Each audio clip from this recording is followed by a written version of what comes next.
How's it going, everybody? Welcome back to another cooking video. Well, baking today. We're going to be making a coffee and cinnamon cake. I don't know why it's not got the and in. But yeah, it looks really good, so I'm hoping it's going to taste really good. So the first thing I've done is I preheated my oven, which is a fan oven, to 150 degrees, and I'm just about to now line with some butter 2 7-inch cake tins. Now that that's done, the next bit is, in a large mixing bowl, 120 grams of sieved self-raising flour, and then sieve through a teaspoon of baking powder as well. Then you can add in 120 grams of caster sugar, followed by 90 grams of, it says mixed nuts, but I'm going with pecans because, to be honest, they're really nice, easy to cook with as well. Bake with, should I say. And then 120 grams of butter. Try and get it out at room temperature if you can as well. There we go. 2 eggs. Obviously, if you don't think it's enough, you can always add another one. You know, if the mixture's a little bit too, what's the right word? A bit too stiff. There we go. 2 eggs into there. Followed by 1 teaspoon of ground cinnamon.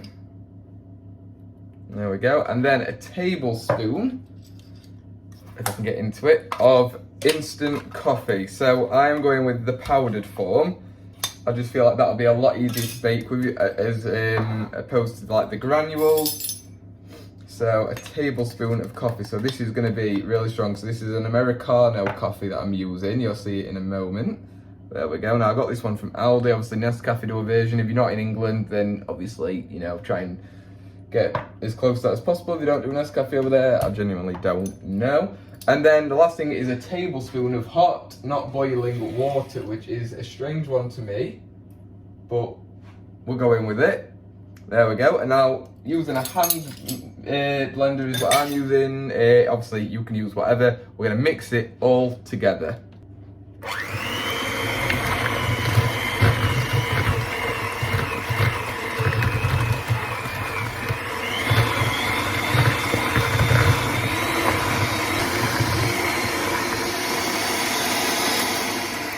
There we go, simple as that. So you just want it all nicely mixed together like that. And I can't quite get them on perfectly. We're going to try and divide this, I say try because this might be a bit of effort, equally between the 2 containers.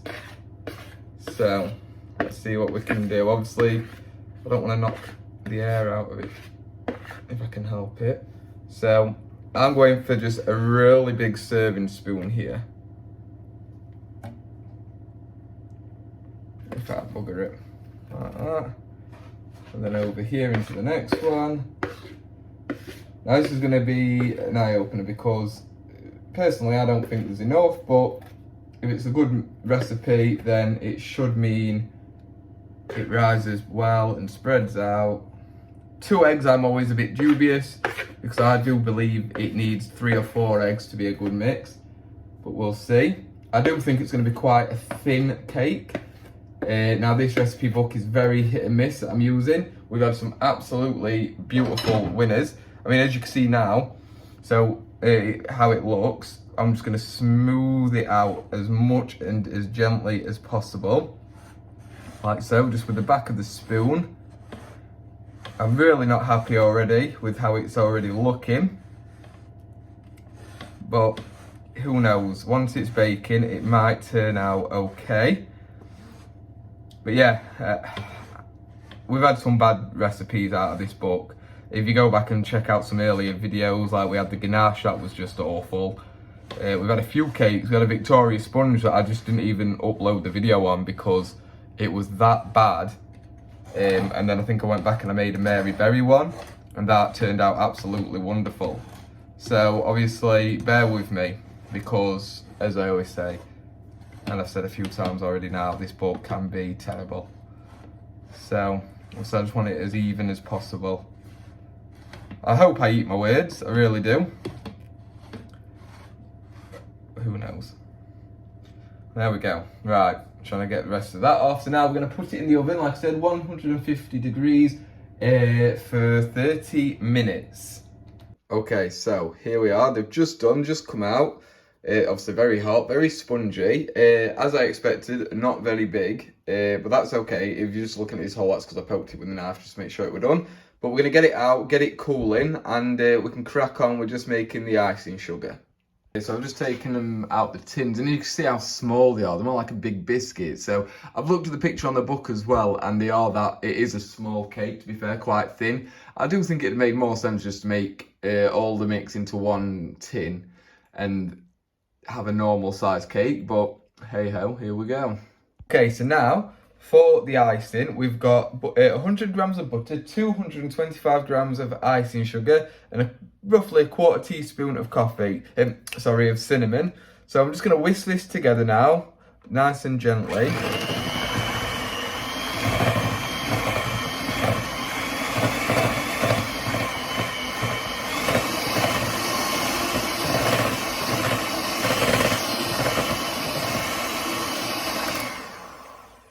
Obviously make sure we get it all in.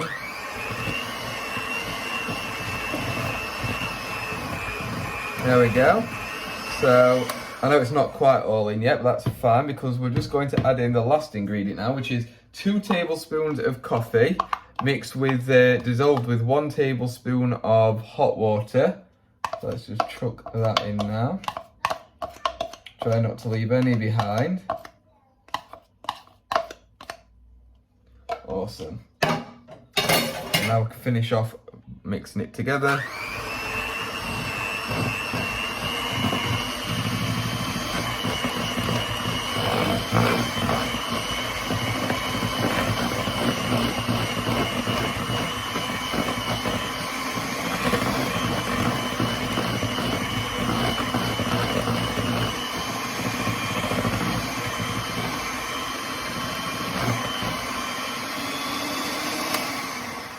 There we go. So now I'm going to put that in the fridge and just cool it until we need it, obviously when the sponges are cooled down.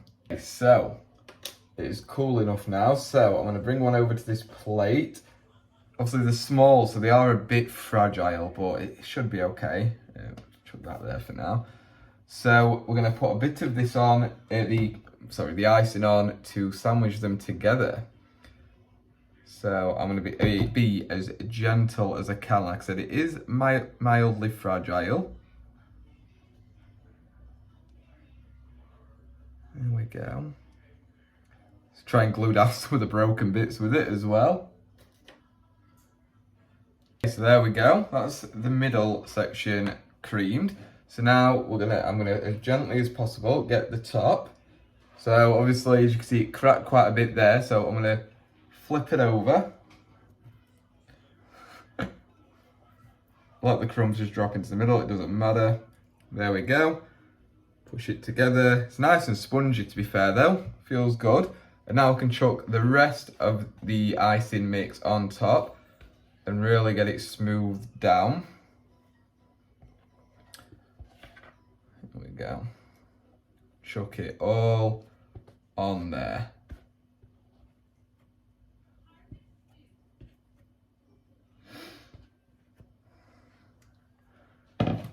And just again, nicely, I'm going to try and get this to look as neat as I possibly can.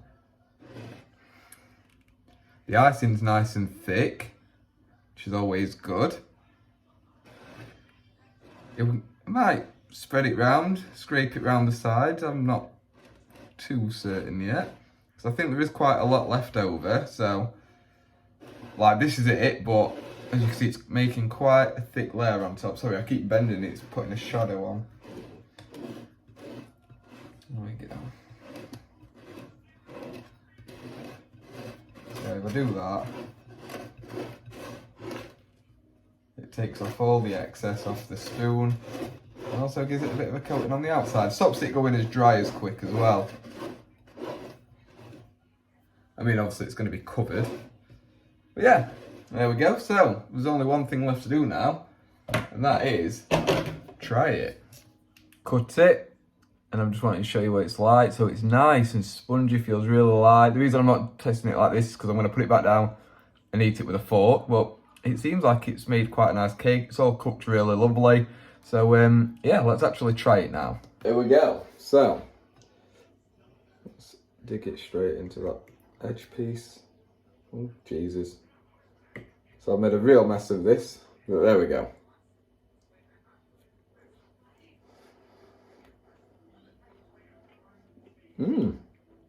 Pecans are perfect. The coffee and cinnamon mix is absolutely bang on. It's not too bitter, like a bit of a strong from the coffee. The sweetness and flavour from the cinnamon is perfect. Really good. I would have said making it as one instead of two, but to be fair, it doesn't really matter because it's come out nicely. It's soft. It's not burnt. It's cooked really well. That's really good. There we go. So yeah, definitely recommend giving it a go if you feel like it. If you're a coffee and a cinnamon fan. Obviously, if you're not, don't. But other than that, yeah, I hope you enjoyed this video. Obviously, if you did, leave a like, drop me a comment, let me know what you think. And of course, if you're not already, hit that subscribe button and the bell so you see every video that's to come. Thank you so much for watching. Hopefully see you in the next one. Bye bye.